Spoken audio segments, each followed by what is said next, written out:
주신 하나님의 말씀은 야고보서 5장 7절에서 11절 말씀입니다.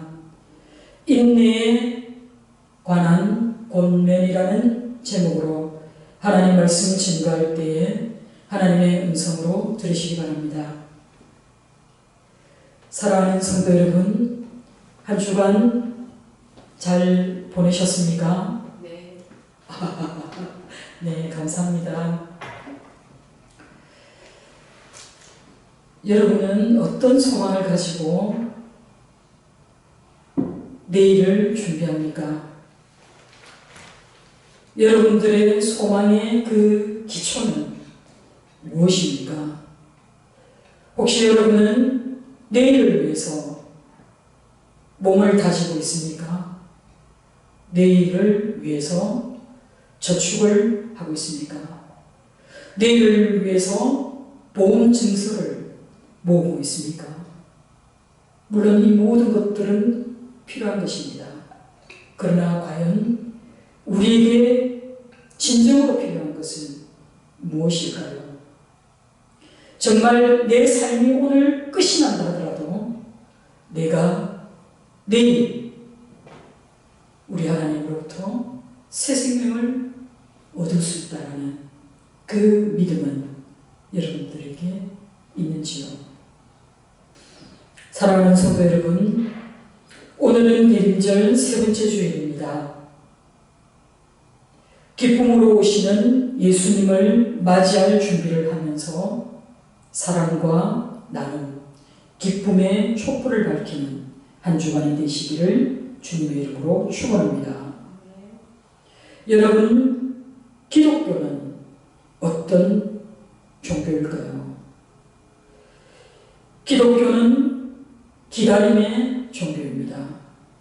막연한 기다림이 아니라 소망을 가지고 기다립니다. 우리 주님의 오시기를 넉넉히 기다리고 있는 것이 아니라 우리의 할 일을 성실히 하면서 우리가 서로 사랑하면서 다시 오실 그 메시아를 대망하는 그 아름다운 소식을 세상에 증거하면서 살아가는 사람들이 바로 우리 그리스도인들입니다. 성도들은 하나님 나라의 시민권을 가지고 주님께서 재림하시기까지 이 불의한 세상에서 잠시 나그네로 살아가는 그런 존재들입니다.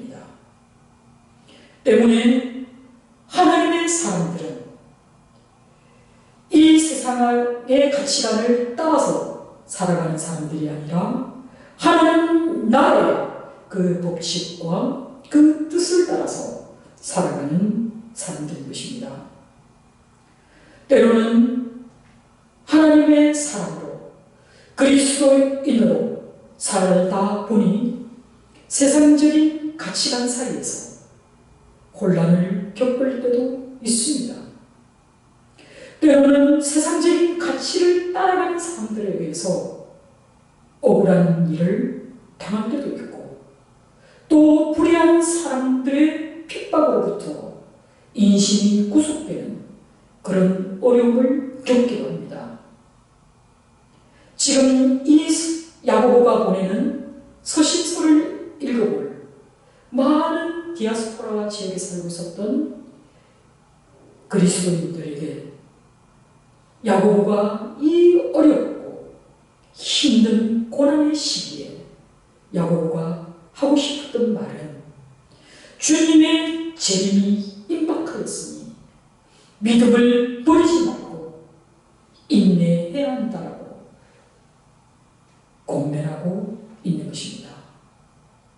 야고보는 그러므로 형제들아 주께서 강림하시기까지 길이 참으라고 권면합니다.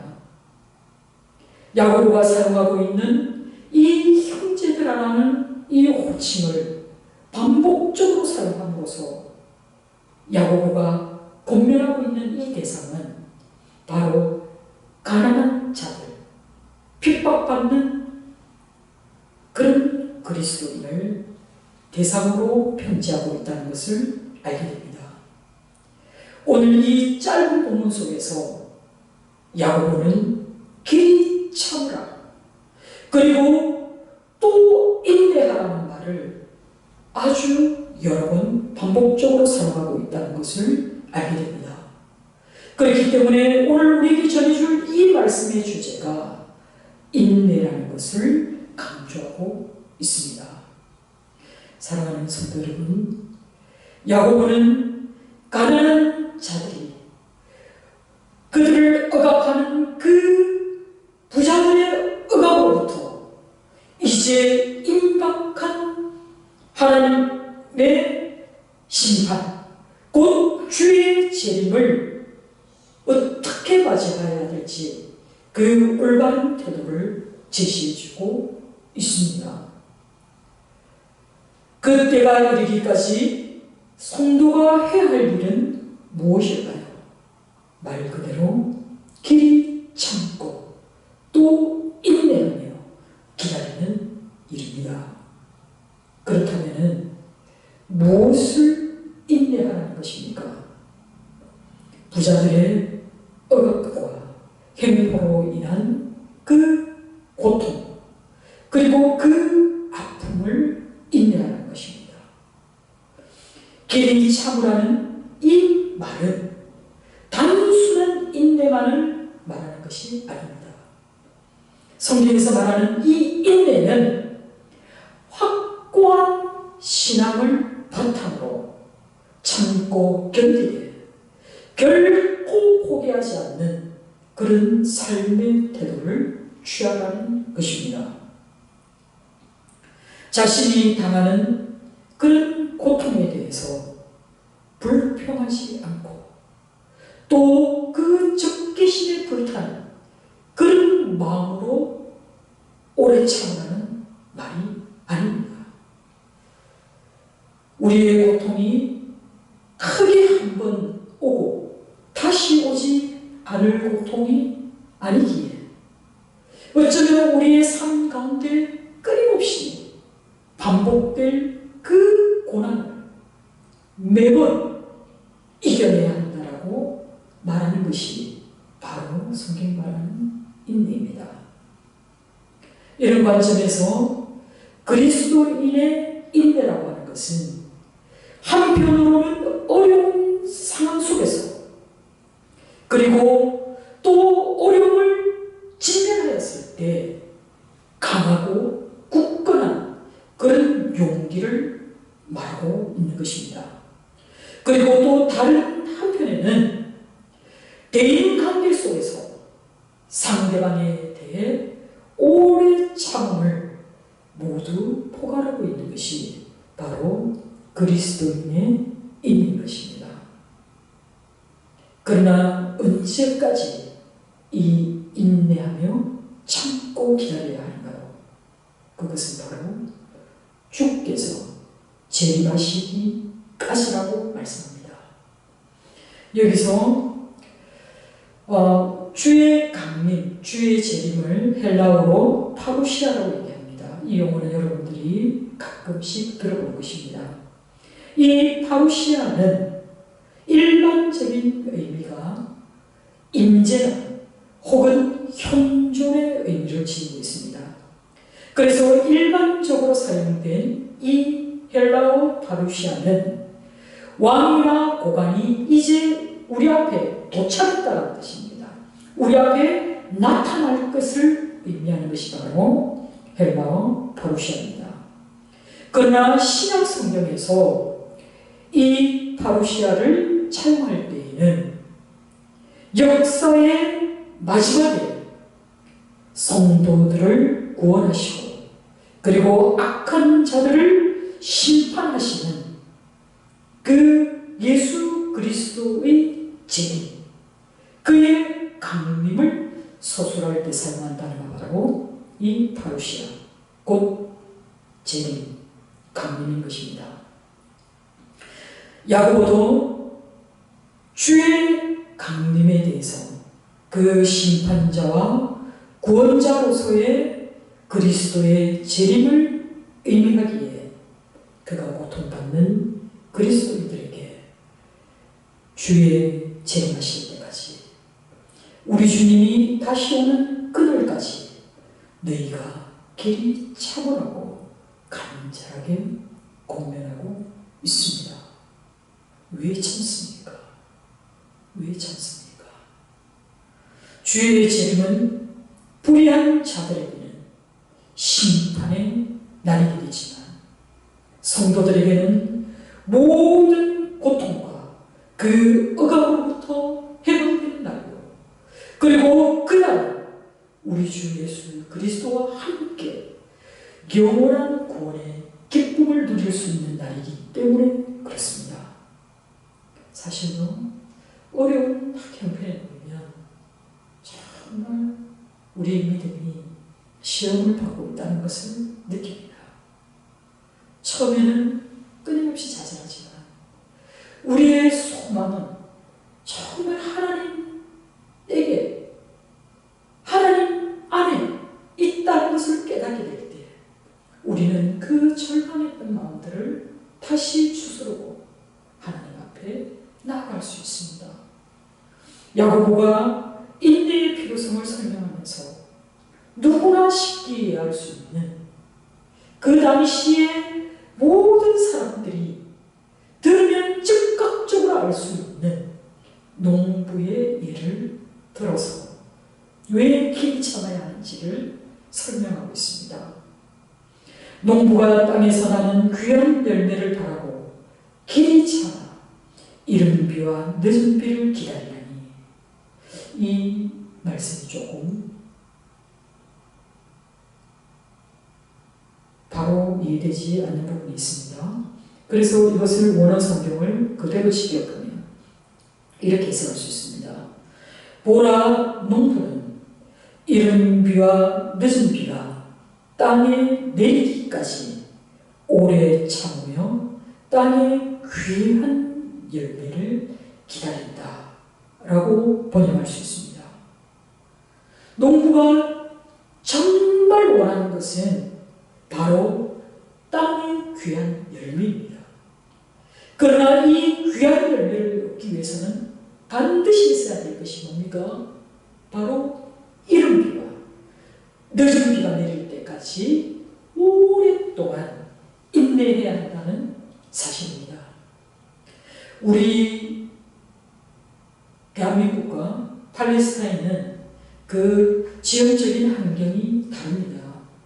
팔레스타인에서 이른비라고 하면요, 보통 우리가 상상할 수 없는 달, 즉 10월과 11월에 시작되는 비를 얘기합니다. 이때 10월과 11월에 내리는 이 비에 파종을 하고 또 씨를 뿌리고 그 씨가 싹 들 때 꼭 필요한 모든 수분을 공급해 주는 때가 바로 이 이른비가 내리는 때인 것입니다. 농부는 마음을 졸이면서 또 이 이른비가 내리기를 학수고대합니다. 하지만 봄에 이제 곡식들이 익어갈 때 늦은 비가 내려야 합니다. 이 늦은 비는 바로 4월이나 5월에 내리는 가벼운 소낙비에 의해서 그 결실한 열매들이 닮아지고 있다는 말씀입니다. 이런 이른 비와 늦은 비가 없으면 겨울 동안 아무리 많은 비가 온다 하더라도 수확의 기쁨을 느낄 수 없습니다. 땅을 경작하고 씨를 뿌리면서 그리고 곡식단을 거둘 때까지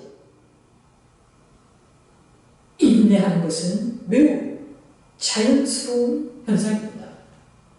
농부가 아무리 좋은 씨를 뿌리고 아무리 좋은 열매를 귀하게 여기고 또 그 열매를 기다리고 또 사모한다 하더라도 시간의 법칙을 거스를 수 있는 것은 아닙니다. 어느 정도 나의 노력으로 그 성장을 돕고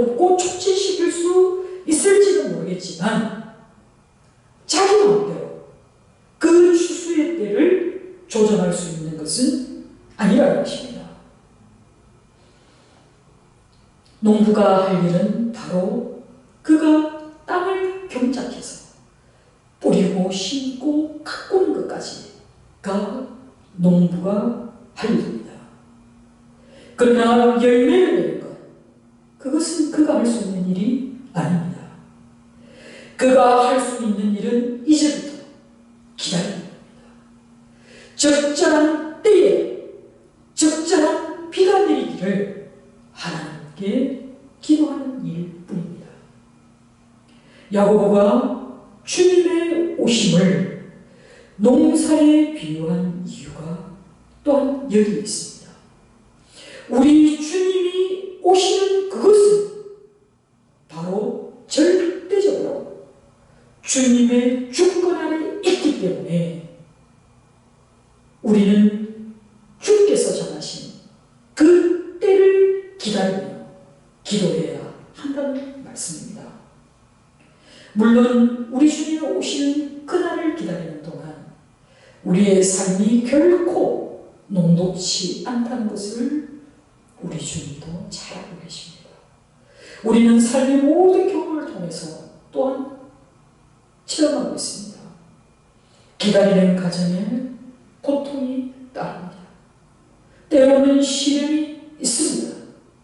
그렇지만 반드시 우리 주님은 오신다 말씀하셨습니다.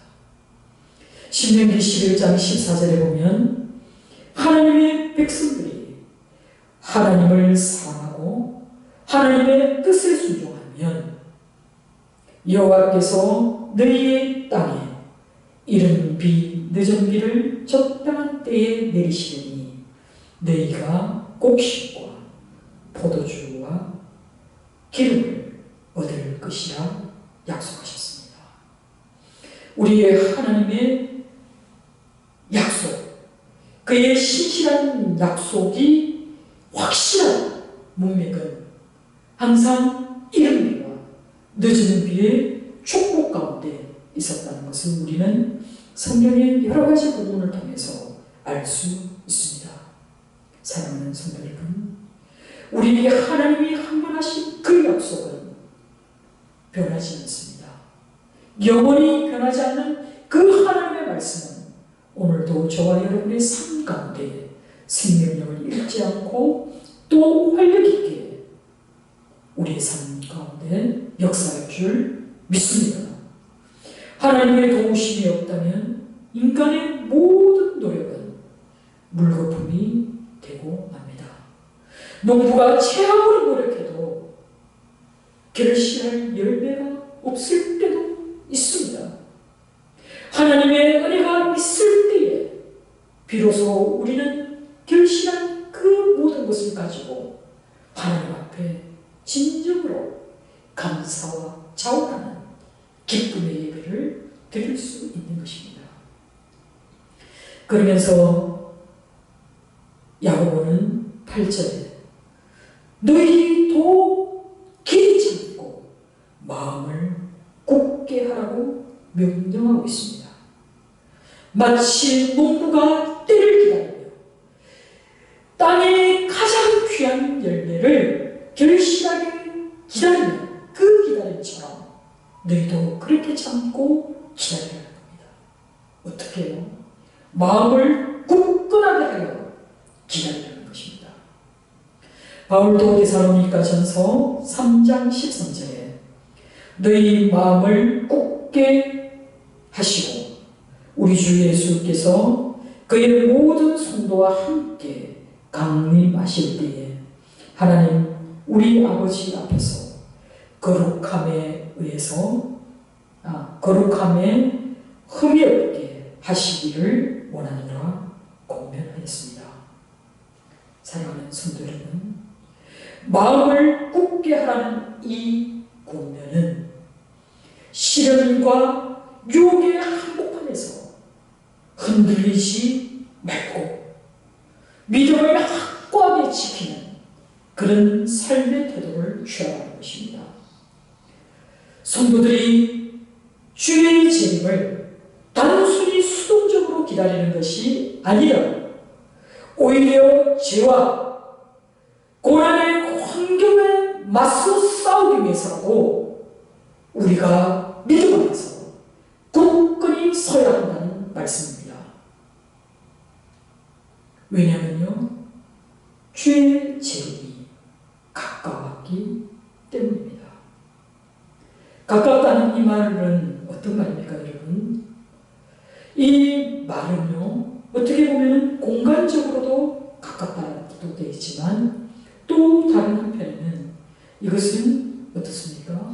장소적으로도 또 시간적으로도 가깝다는 말입니다. 이 말이 신약 성경에서 주로 사용될 때는 종말과 연관지어서 자주 사용되는 말이라는 겁니다. 그래서 예수님께서 초기 사역을 하실 때에 하나님 나라가 가까이 왔다고 선포하셨습니다. 그리고 바울도, 베드로도, 야고보도 마찬가지로 종말 사건의 이 가까움을 공유하였다는 것을 우리는 서신서를 통해서 알게 됩니다. 그러면 신약 성경 전체에 흐르고 있는 이 임박한 종말 사상은 기독교의 아주 논란이 되고 있는 그런 중요한 주제들 중에 하나입니다.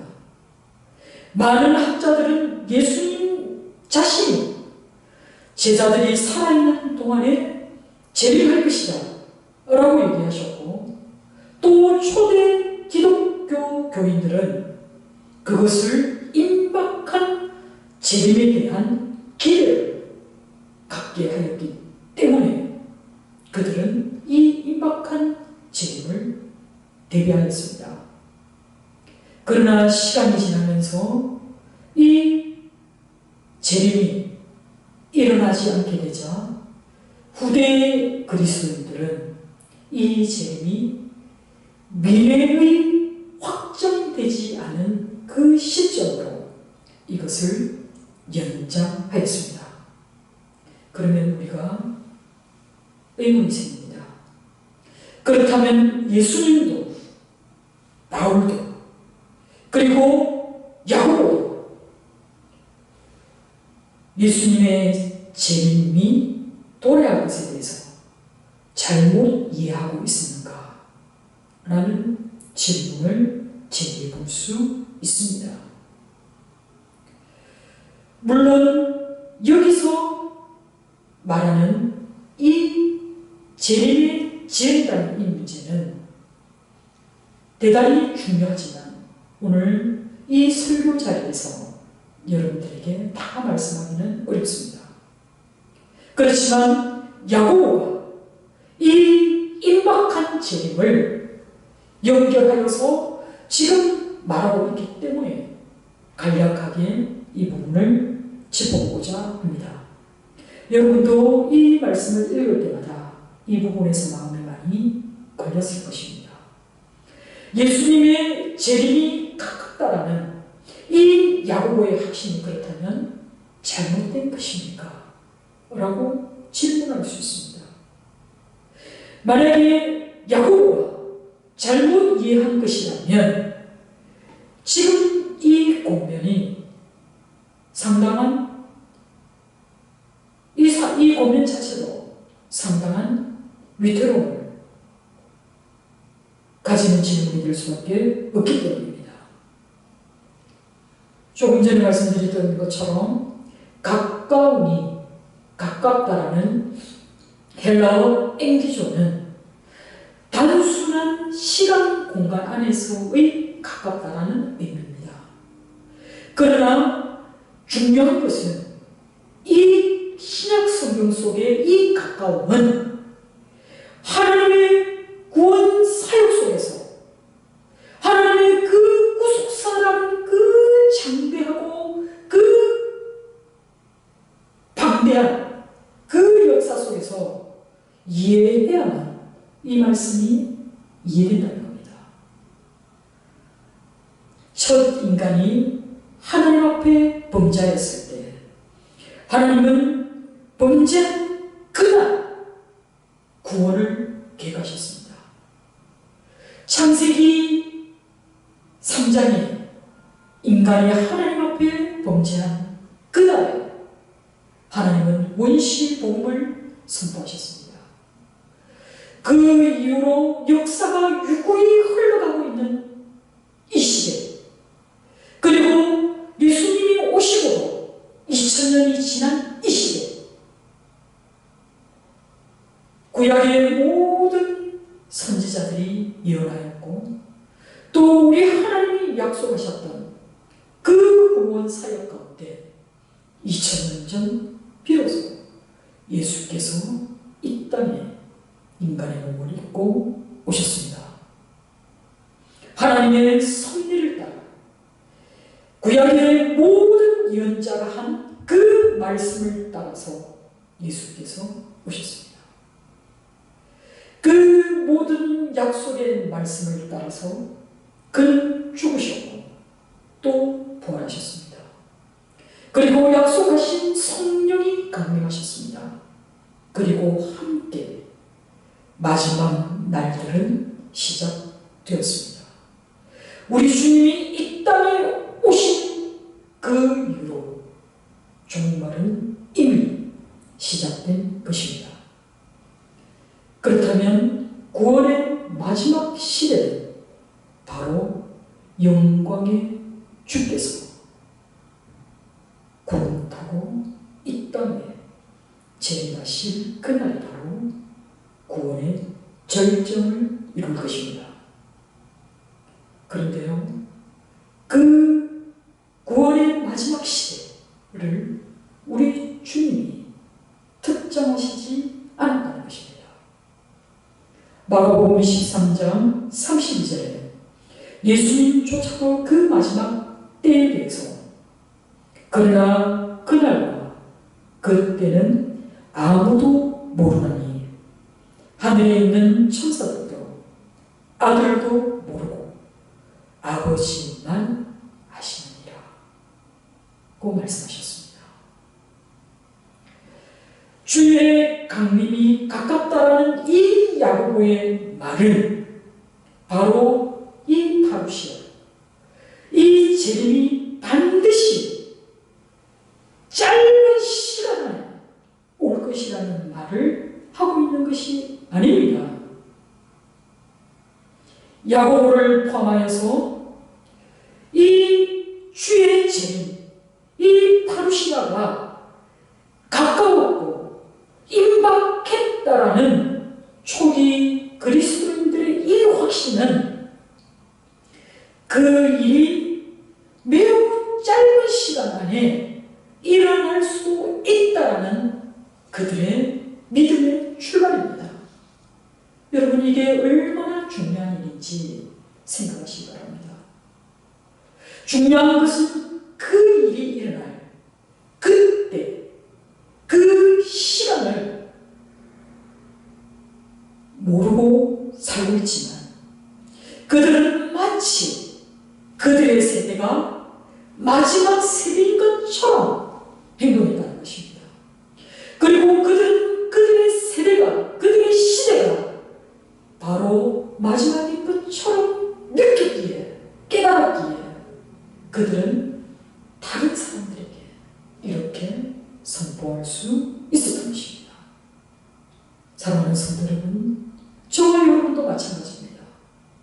주의 재림이 가까웠다는 이 사실을, 그것이 오늘 밤이든 내가 죽고도 수백 년, 수천 년이 흐른 어느 날이든 우리 그리스도인들은 이 임박한 종말을 살아가는 사람처럼, 내가 곧 주를 만날 사람인 것처럼 살아가야 한다는 것입니다.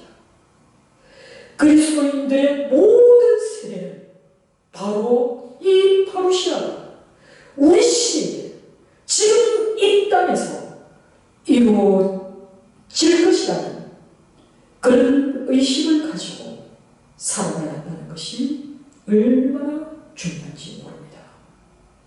여러분, 앞에서 감히 교만한 사람이 있을 수 있겠습니까?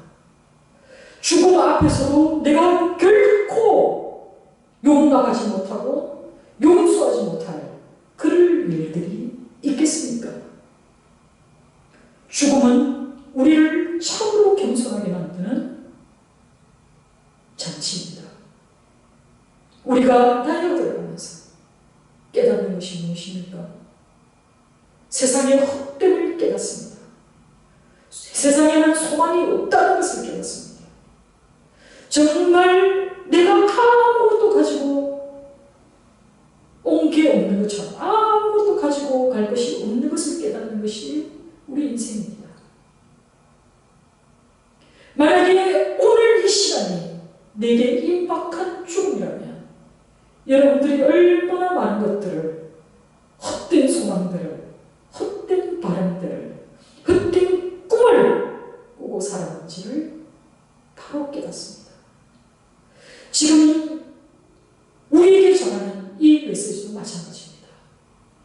우리 세대가 지금 일어나고 있는 모든 일이 마치 임박한 주의 재림을 기다리고 있는 사람처럼 살아가라는 말씀인 것입니다. 사랑하는 성도 여러분, 2000년이 지났지만 야고보의 이 말은 유효합니다. 야고보가 동일한 상황 속에서 우리에게 전한 이 말씀은 임박한 종말의 관점에서 인내하며 굳건한 믿음으로 이 땅을 살라고 우리에게 권면하고 있습니다. 그러면서 서로 원망하지 말라고 말합니다. 뭐라고 얘기합니까? 형제들아, 서로 원망하지 말라. 여기서 형제들은 누구를 얘기합니까? 바로 우리와 함께 신앙 공동체를 이루고 있는 바로 내 옆에 지체를 얘기하는 겁니다. 우리가 주의 재림을 기다리면서 함께 다음 세대를 위한 그 소망을 품고 있으면서 서로가 어떤 어려움에 봉착했을 때 원망하지 않는다는 것은 쉬운 일이 아닙니다. 그렇기 때문에 야고보는 이 인내와 원망을 대조시켜서 우리가 길이 찾는 가운데 또 우리가 서로를 원망하지 않는 그런 마음을 가지라는 것입니다. 고난과 역경 상황 속에서 일어난 그 많은 유혹들 가운데 하나는요, 사실은 우리가 원망을 해도 어떤 사람을 원망합니까? 나에게 좀 어려운 사람 원망하기 좀 쉽지 않습니다. 오히려 내게 친밀한 사람에게 오히려 원망을 쏟아내려고 많습니다. 내가 스트레스를 잔뜩 받고 있는 그런 직업에 놓여 있을 때, 혹은 내가 어떤 질병으로 인해서 시달리고 있을 때 우리가 가장 가깝게 누구를 공격합니까? 바로 내 가족입니다. 그리고 내 친구입니다.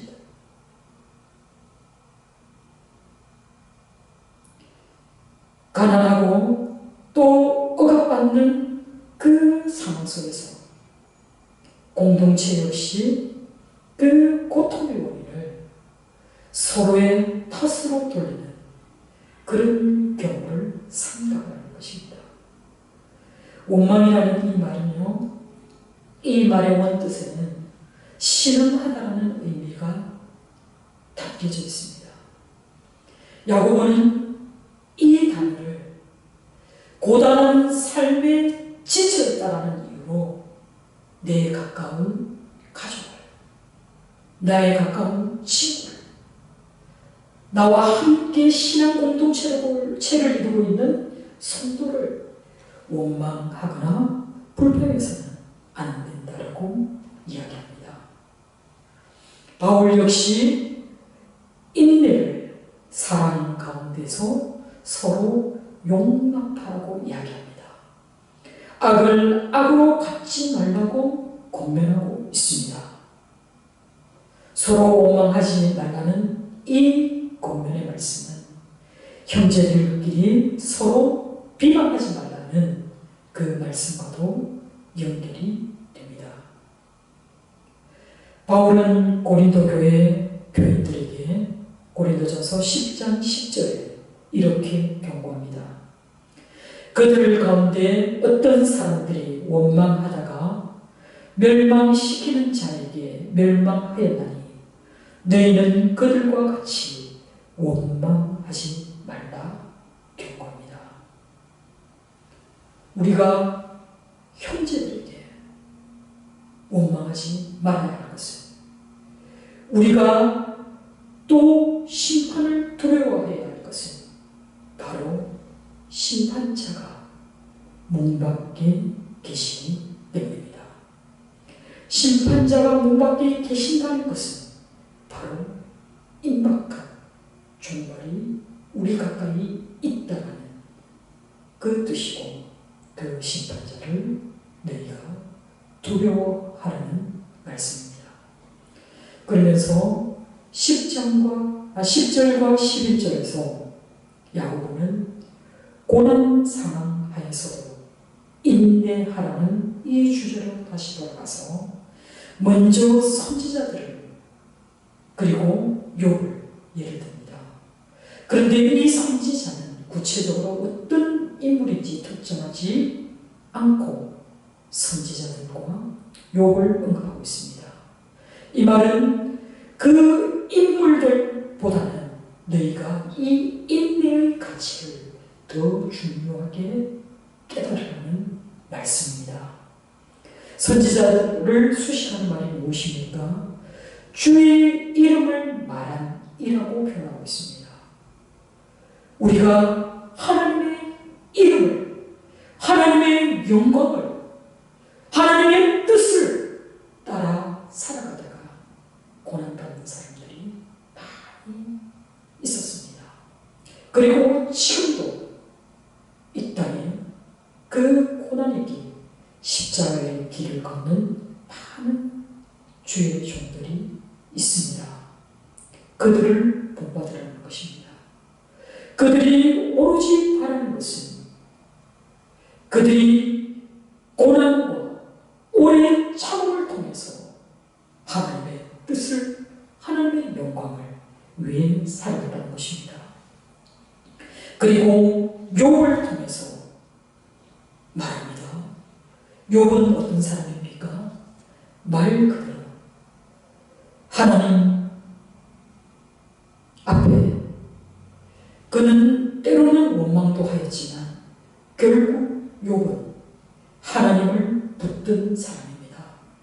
그래서 하나님은 가장 자비하시고 그리고 가장 긍휼히 여기시고 욥의 모든 것들을 변화시키고 회복시켜 주신 그런 하나님이십니다.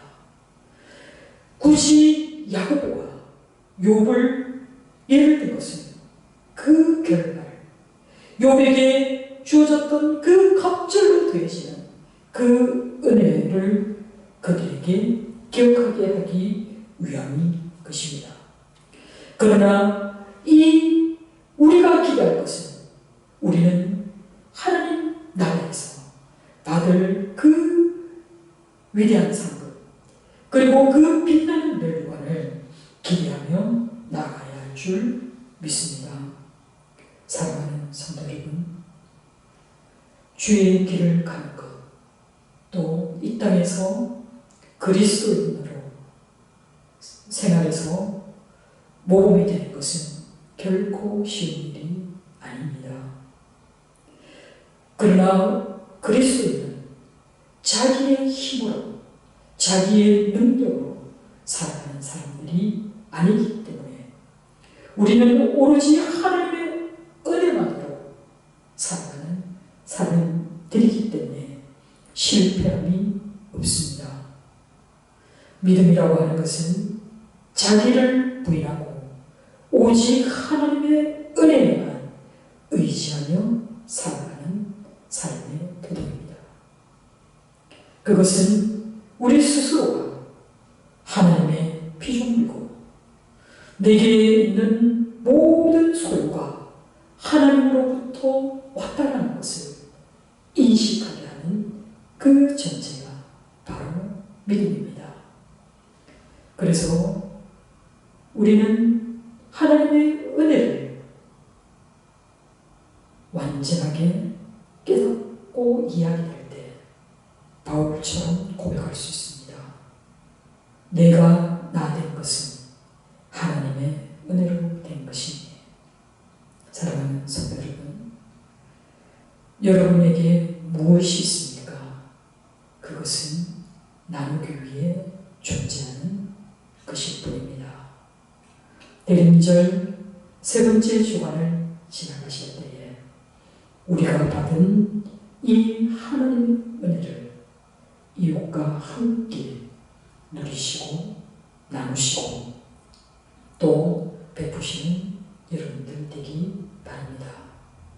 마치 임박한 종말을 대비하고 있는 사람들처럼 이 땅에서의 그 헛된 것들을 부여잡지 마시고 하늘의 소망을 붙들고 이 땅을 선지자들처럼 욥처럼 믿음을 가지고 인내하며 나아가는 순전한 교회 모든 성도님들이 다니시기를 주님의 이름으로 축원합니다.